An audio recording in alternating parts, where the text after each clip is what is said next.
你呀，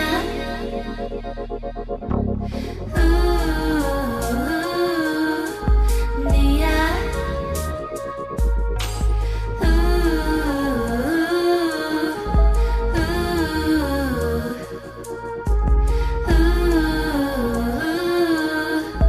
你呀。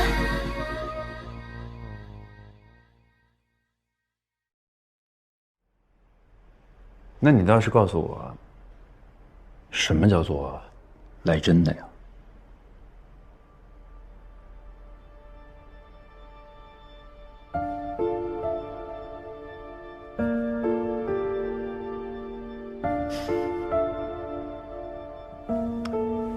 行，明白。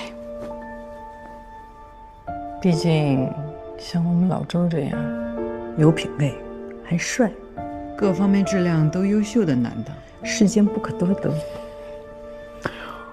我根本跟你说过，我特别喜欢你这张嘴。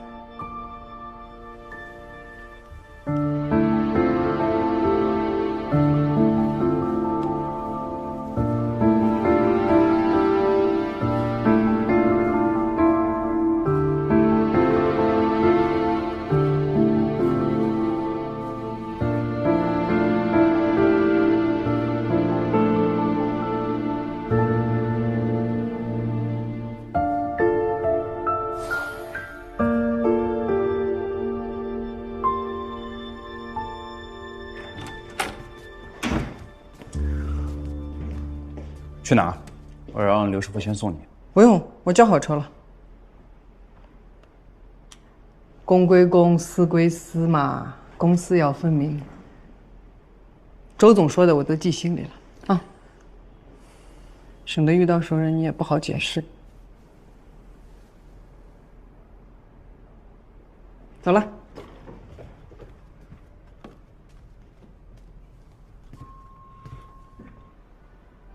啊。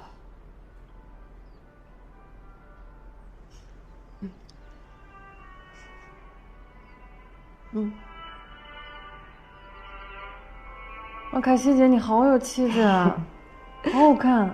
哎呀，哪有啊？就好多年都没有拉，手都生了。就我们家那陈棉非要我上台，他呀也不怕我当着那么多人的面前垮掉。还记得当年陈棉第一次出席大场合，我帮他买了一件新款的风衣。我跟他出去吃饭，他真的不要太显摆，就跟那个服务员说，帮我把这件名牌风衣挂起来。天哪，我都头都抬不起来了我。就我们两个啊，就真的就是暴发户，苦日子过过，好日子也过过，就是不知道为什么现在没有了共同的话题，所以我想做点自己的事情。我想要创业。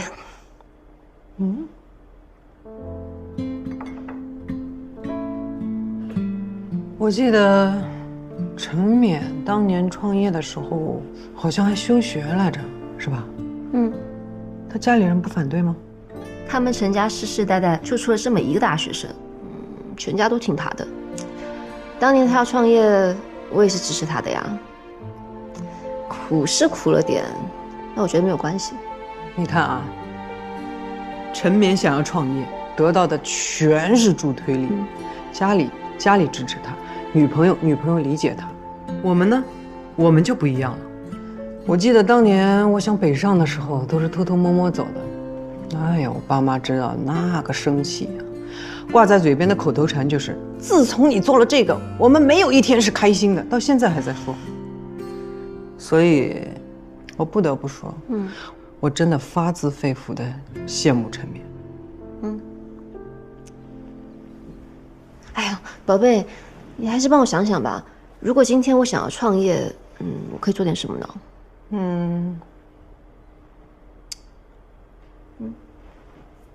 两条路，第一条曲线救国，就是你找陈冕给你投资，弄一个盛大的网红店，但是吧，显得咱没志气。你肯定不愿意。第二条呢，就是用你现在的时间精力去置换资源。但是你要想清楚啊，你这个家就可能顾不上了，你愿意吗？那不行。哎，你要不试试自己创立一个品牌？我看挺多太太不都弄那种小众珠宝店啊什么之类的吗？那格调还蛮高的。是格调高，失败率也高。要不说啊，你就别想着一处是一处了，你就跟家好好待着，当贵妇得了。不好意思啊，跳跳妈妈，今天的黄鱼要怎么做啊？黄鱼就做黄鱼烧年糕好了。很简单的记一下啊。你就先把黄鱼洗干净，然后擦干，两边打花刀，然后煎至两面金黄，然后呢再请另一个锅把五花肉加进去，煸出油以后加葱姜蒜，然后呢再把煎好的黄鱼放进去，加上料酒跟高汤，然后再把切好的年糕还有调味好的年糕放进去，年糕煮熟了就可以出锅了。好。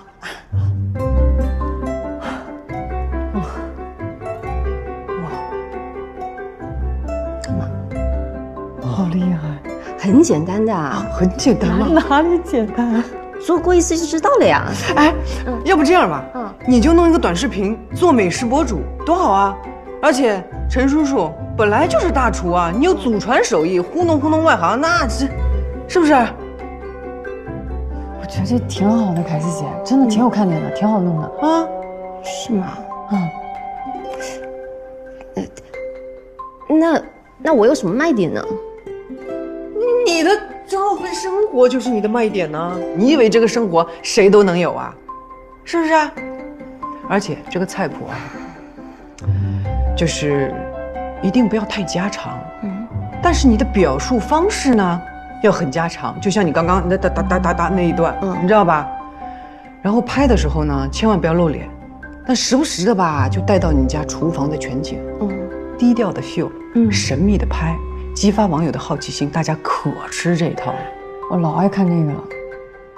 啊，那具体要怎么搞啊？首先，我们得要有一个便宜好用的摄影师，他得前期后期全都包了，活儿还得不错。我认识一个叫肖南科，就是有点心高气傲，总想去拍电影。我在剧组待得多，我可以把那些杂货什么全给你包。可以。好，再高一点，再高一点。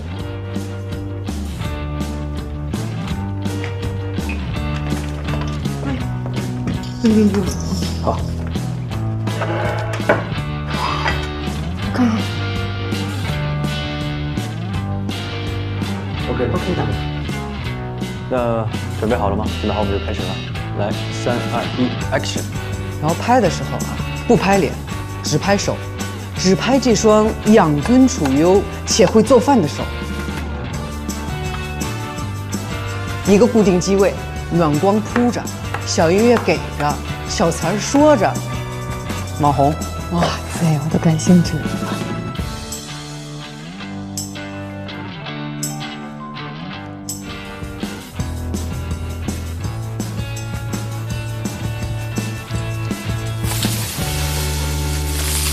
但是如果大家都对分级大纲有意见的话，我觉得还是把分级做扎实了，对吧？也省得以后返工。可是老板着急了呀，这么久了，分级始终拿不下来。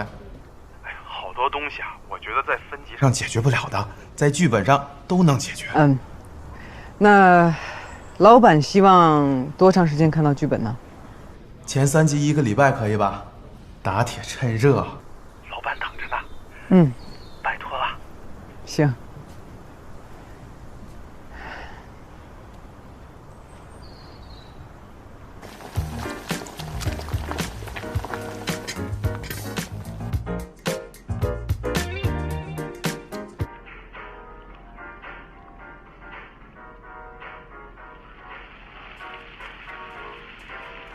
来，老公吃点水果。行。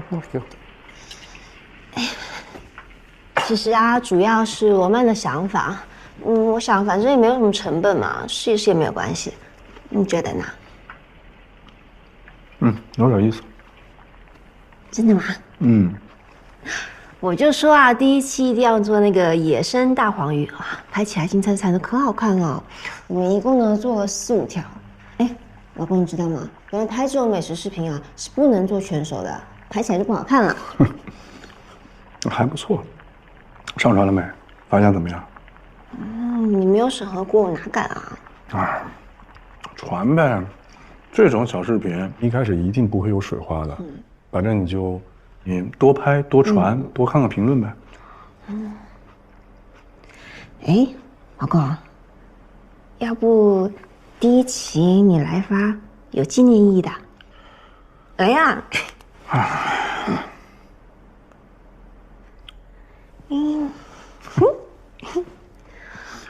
老公，要不然这样吧，以后我拍完以后就发给你看，你帮我提点意见。让你那个摄影师啊，多注意一下灯光。还有啊，多给一些机位，要不然太单调了。还有，最重要的是你的节奏要加快。碎片时间，就观众才爱看。哎，老公，你再说一次啊，我记一下。让摄影师注意一下灯光，机位多一点，这样。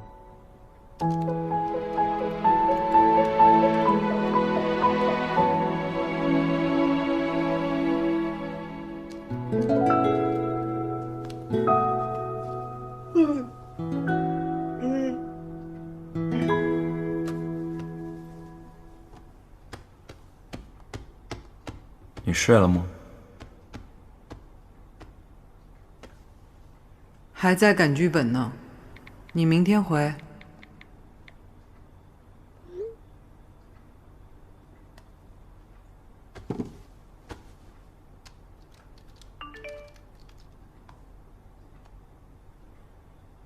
下楼。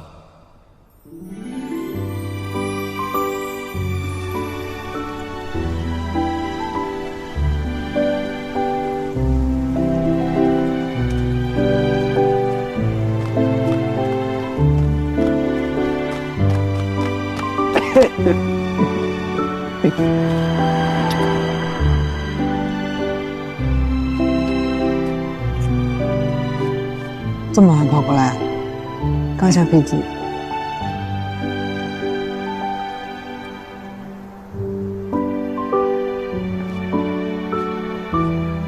你是不是头都没洗？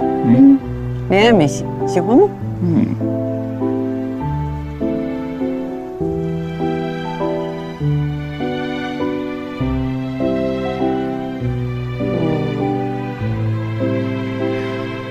我今天可能不能赶你回去了，要赶剧本。上车说。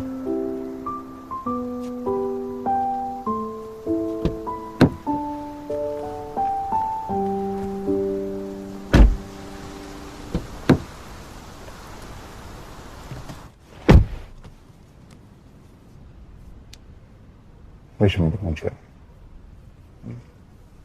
要赶剧本，还有好多没写呢。我去了你家，再折腾回来，太麻烦了。有个人没在我家写过。明天艾迪要来跟我一起并肩作战，就别来回折腾了。忍忍，好不好？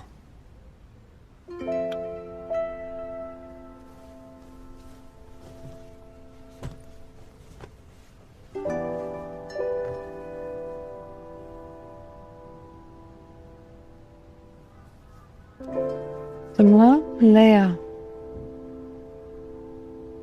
酒店的床是个习惯，好几天没睡好觉了。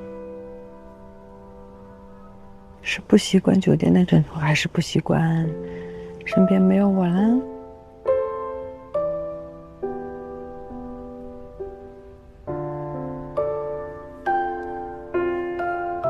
这么累，你就早点回去休息好不好？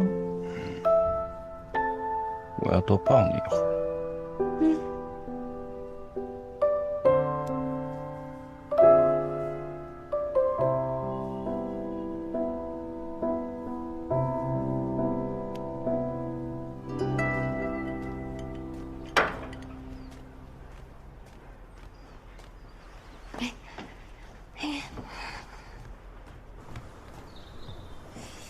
哎呀，宝贝，我发好喽，还是陈明把它抢过去发掉的。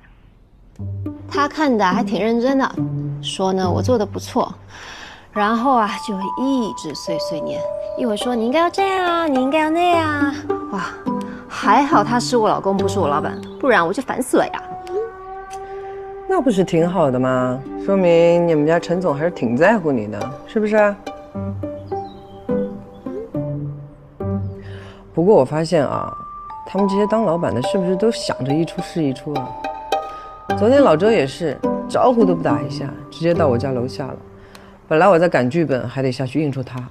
哼，你猜怎么着？搞得我真是写剧本写了一夜，服了。你说烦不烦人？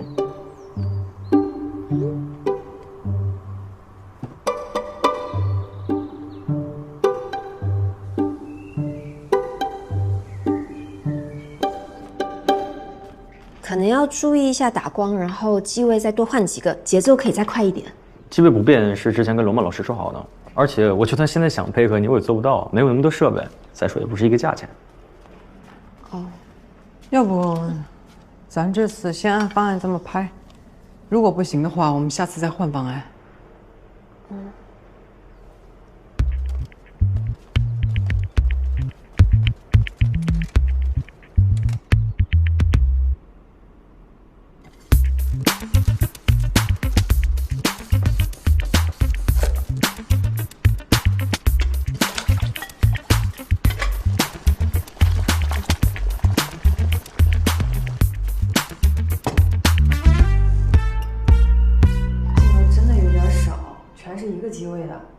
什么叫镜头少？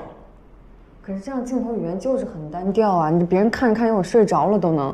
网上很多美食博主都是这么拍的。哎呦，那你看进去了吗？你看谁拍的呀？你为什么要学别人啊？那你拍？我拍什么？我不是摄影师，没见过这么不上心的好吗？都是艺术讨论，我们不用太较真。怎么了？哎，怎么那么早回来了？其他小朋友都玩飞盘去了，他玩不了就不高兴了。宝贝，没关系的，说好了就可以玩了呀，没必要不开心的嘛。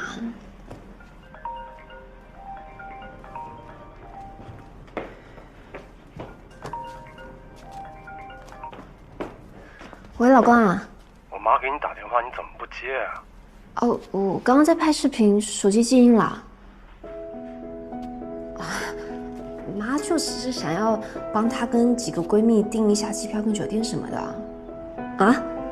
虎头 T 恤？一定要现在吗？一定要现在啊？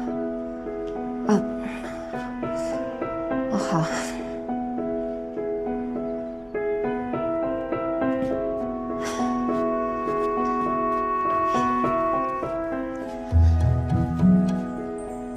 那妈妈等一下开完会再陪你玩好不好？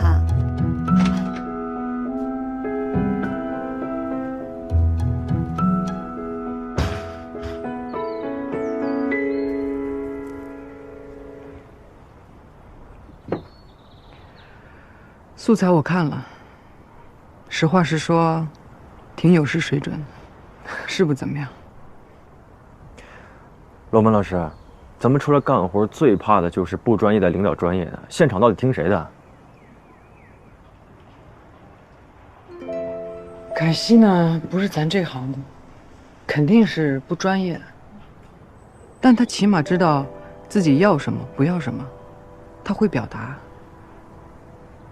至于钟倾城，你可以找点他的片段来看看。算了，找也找不到他在哪儿。我看过他演的戏，哪怕是一个很小的角色，也能演得活灵活现的。我觉得有的时候，我们不要轻易把专业不专业随随便便的扣在别人头上。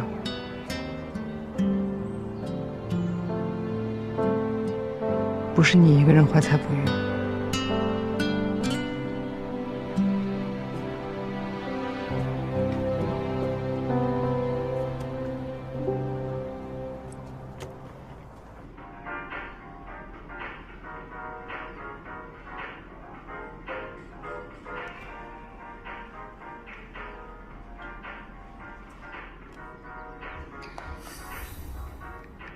视频没什么人看怎么办？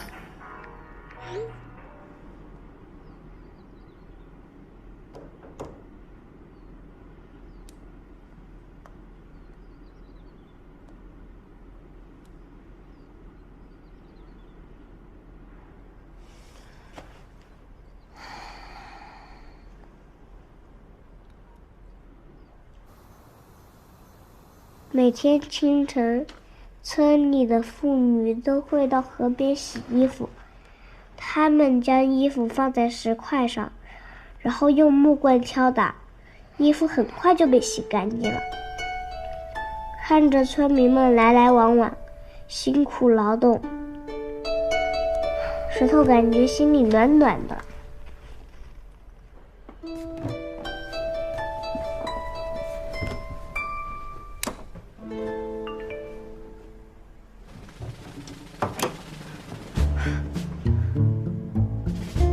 刚刚在写剧本，飞行模式了，找营销号转发，先涨点粉。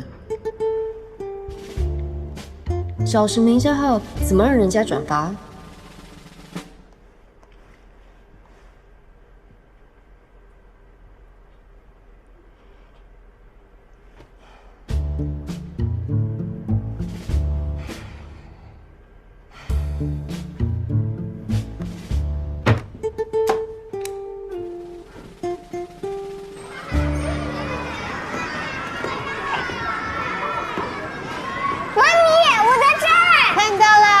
手还好吗？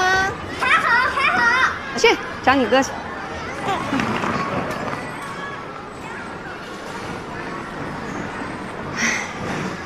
这老傅啊，确实做的有点绝了。你说他这个婚礼办的着急忙慌的，够打脸的了吧？他还让薇薇安净身出户。你是讲李维安？前几天我们家阿姨看见的，说一大早就出门了，拎着个小行李箱，打了个网约车，老傅都没派车送他。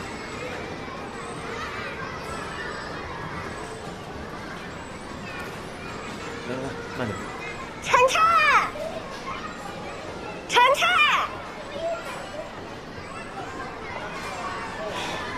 现在这晨晨啊，都是阿姨带的。听说想见妈妈都不让他见，你说孩子招谁惹谁了？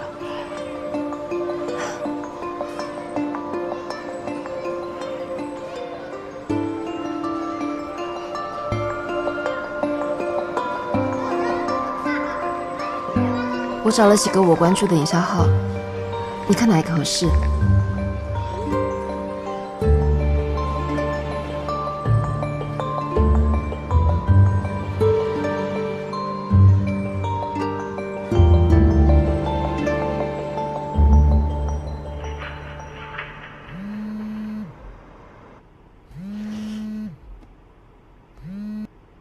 ？Hello， 我的宝贝。哟，大编剧终于有空了呀。那个，我刚刚看了一下邓星野的微博啊，行啊，300万粉丝，到时候他随便帮你转一下，你不就爆了吗？可人家凭什么要帮我发呀？这还不容易。第一步，你就发一些那种不动声色的显摆的微博。怎么发？陈凯希，你少跟我装啊！这你还不知道怎么发？我现在打开你微博啊，随便搜一下“老公”2个字，你看我搜到什么？刚刚发现先生的4行经理是一个头像很漂亮的姑娘，我有点不高兴。老公斩钉截铁地说：“我应该是他客户里面最穷的了，你就放心吧。”还有个标题：论男人的套路。这不就是范本吗？秀恩爱，凡尔赛，一气呵成，酸甜烦。还有一种就是那种看似在诉苦，实际上在凡尔赛，这种叫什么？苦中带烦。西西，你挺有这方面的天赋的。哎呦，那个时候我们不是刚有钱吗？就喜欢发那些有的没的嘛。哎，你还是具体跟我说说要发什么啦？具体，你这样，你就转发一下陈冕公司要上市的微博，然后就发一个句号就行了。就发一个句号。啊，这就是最高级、最简洁的烦呢。然后你不是要去评论他的微博吗？你评论的时候你也记住了啊，言简意赅啊，点到为止。我看这个邓星也还蛮有资历的，人家也有家底啊。而且我看他在微博上发的东西，感觉这个人还挺骄傲的，动不动还抨击一下社会乱象。这他不会愿意的。他会的，这方面啊，你就信我吧啊。这种装的人呢，在资本面前最喜欢跪了。邓星也回我了，还私信了我，我邀请他来家里吃饭，你来的吧？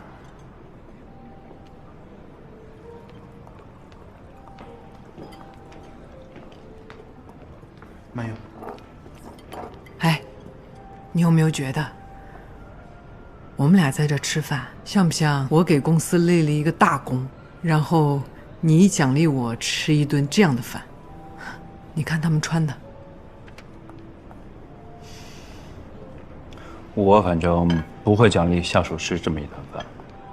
那我这样的下属也不行？我就不会请你当我下属。为什么？你太聪明了呀！是谁跟我说的？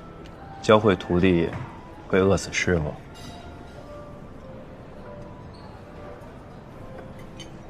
那我就当你夸我吧。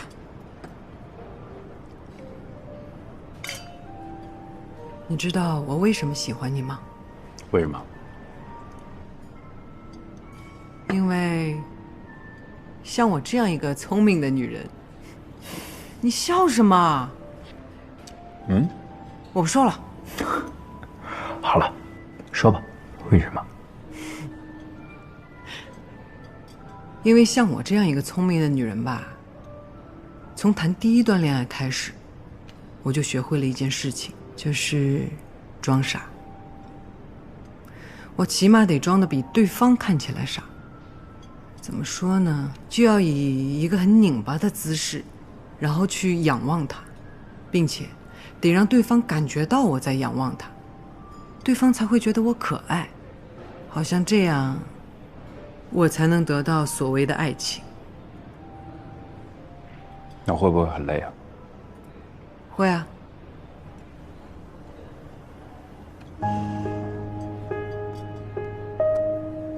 但是跟你在一起不用。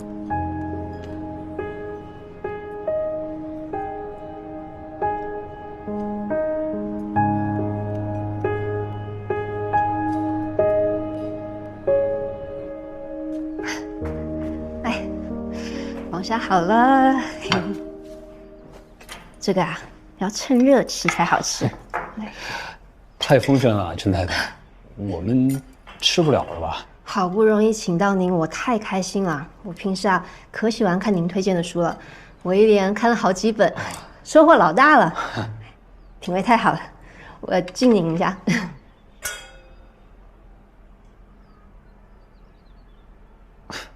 我都以为现在没有人读书了，现在的人就是拿着一个封皮儿拍个照发个朋友圈，美其名曰社交属性嘛。哦，我大学刚好是中文系的，也不能说有读多少书吧，就算是我一个兴趣爱好。啊，吃吧吃吧，都凉了。哎、好。来，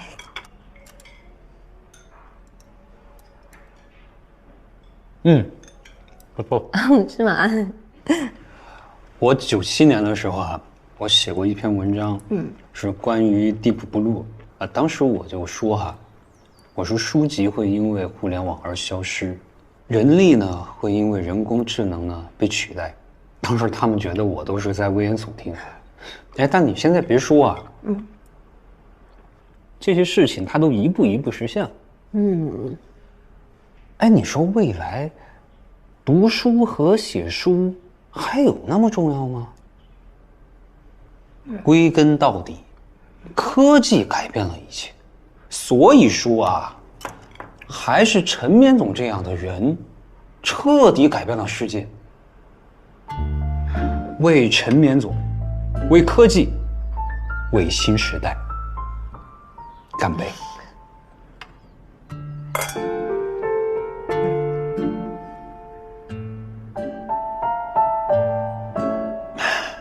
这酒不错，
你怎么看得那么准啊？据我判断啊，就这些营销号呢，通常都是 attention whore。对 ，attention whore 比较精准。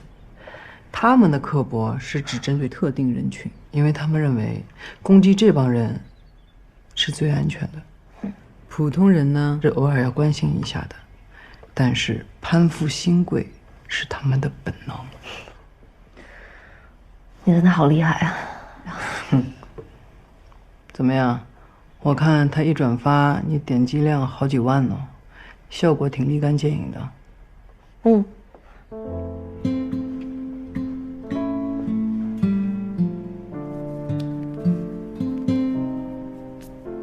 小姐，你的全手美白已经做好了，要不要考虑再做一个换季深度补水呢？不用了，我这双手又不上镜。好，那我出去等你啊。嗯。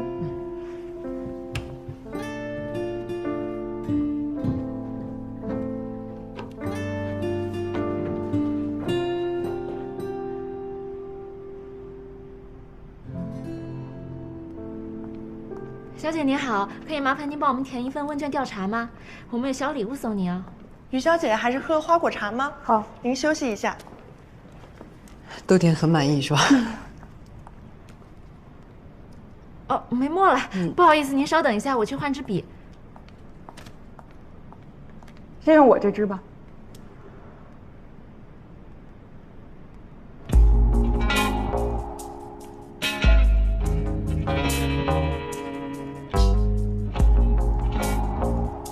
这么完美的女人都留不住她，我凭什么？你先用，没关系。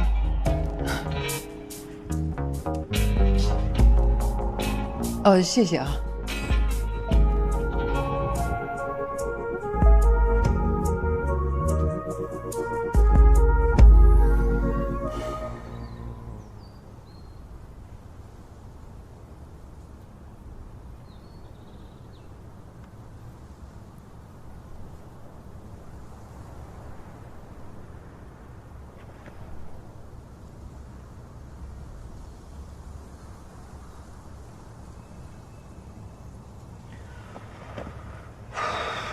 我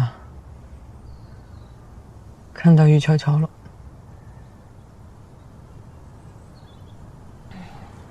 那现在怎么样啊？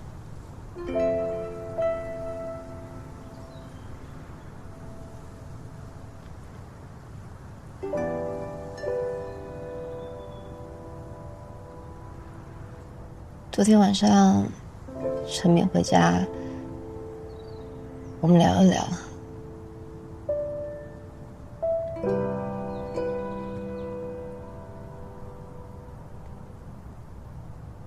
老周以前问过我，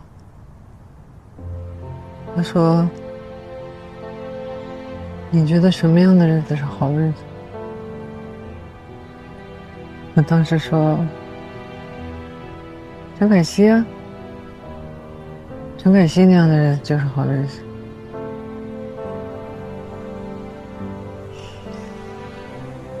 你觉得我过的是好日子吗？老公，那个英语家教你就定了啊，男生外语学院大3的，哇，他的口语非常好。老婆，你这么做有意思吗？什么啊？我是说，你这么严防死守的看着我，有意思吗？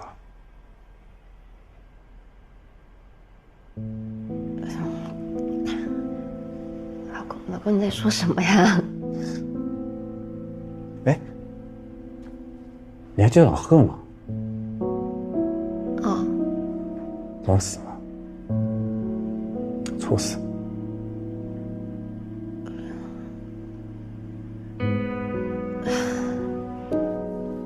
老公，他才46岁，就大我10岁。哎，老婆，我在想啊，我能这么欢实的蹦跶，也就10年，真的，就10年。我可以答应你，10年之后我一定收心，好好回家陪你过日子。但在这之前，我不想委屈我自己。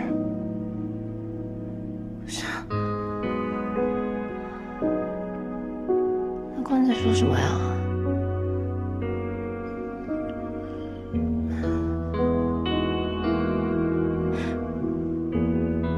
老公，你说过会爱我一生一世的，你答应过我只是对我一个人好的。在普陀山，你当着菩萨的面前说的，你都不记得了吗？我记得呀，我都记得。但是人会有变化的。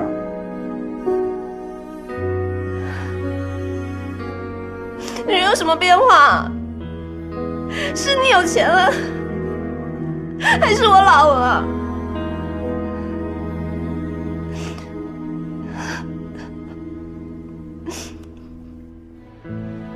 都不是，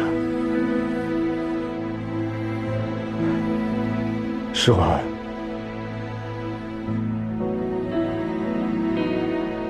我高估了我自己，低估了人性。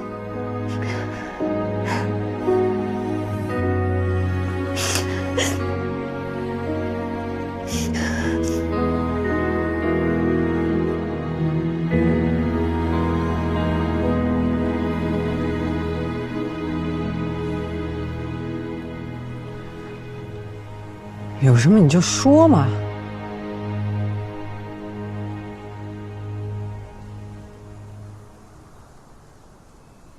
说出来也不解决问题，不说了没意思。我特理解这样的感觉。到底什么时候变成这样的？还是说长大就都会这样？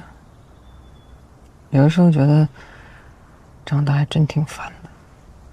小时候多开心啊，说不完的话，一聊一整夜，一聊一整夜，什么破事都可以说，但也解决不了什么问题。但是吧，我就觉得那会儿所有不高兴的事儿跟你聊一聊，心里就轻松很多。小时候好像觉得说出来了就没事了，现在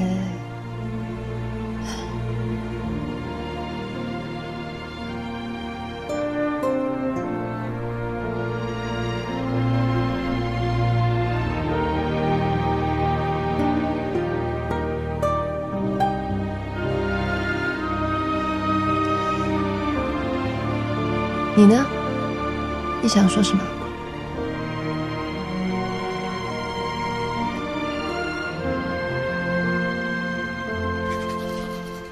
明天还要多久啊？还要一会儿呢。快点啊，早点睡。我明天9点飞机。9点，我爬不起来啊。你自己走吧，不用管我了。没关系，你起来要去哪儿告诉我，我让刘师傅来送你。你至于那么着急吗？怎么啦？怕我赖着不走？我是真的受不了家里有别人。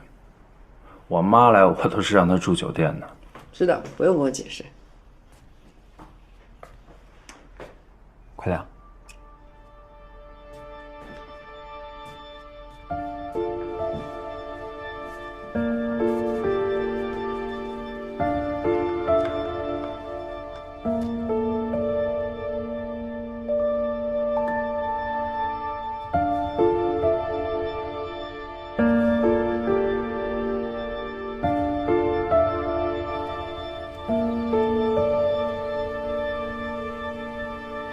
算了，不说了，没劲。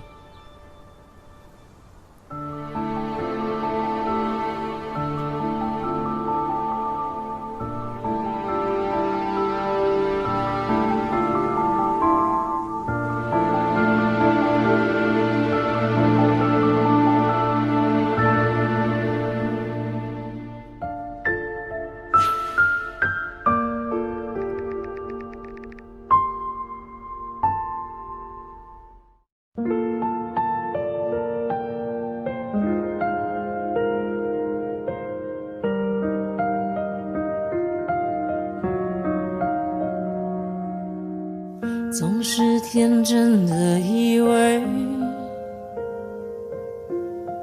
日子平静的像湖水，其实只一阵微风，日子就干涸如坑。得失之间很暧昧，回首的时候最美，要敢于面对自己。